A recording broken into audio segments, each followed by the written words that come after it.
المتغيرات التي انطلقت منذ سنة 2011 مدعومة بثقة الشعب المغربي فيها. فمبادرة المؤسسة الملكية بالاستجابة لروح التغيير وقيامها بتعديل الدستور ليسمح بمشاركة سياسية أكبر للمؤسسات الدستورية أوجدت سعة امتصت قدرا كبير من موجات المطالبة بالتغيير.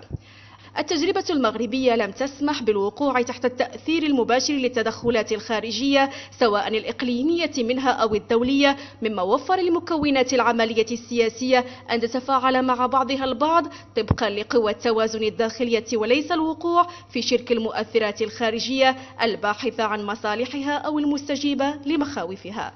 فقد مهد الحراك المغربي لتداول السلمي للسلطة انعكس في انتخابات تشريعية متعددة وتشكيل حكومات ائتلافية. قرب المغرب من أوروبا وتنوعه الثقافي والاجتماعي جعلت من القوى السياسية الإسلامية أكثر مرونة وانفتاحا على قواعد اللعبة السياسية دون تشنج أو تقوقع على الذات، وقد يكون هذا أحد العوامل التي جعلت الإسلاميين في صدارة الأغلبية منذ 2011 حتى الآن رغم كل ما واجهها في تجربة الحكم وعجزها عن حل جميع المشاكل.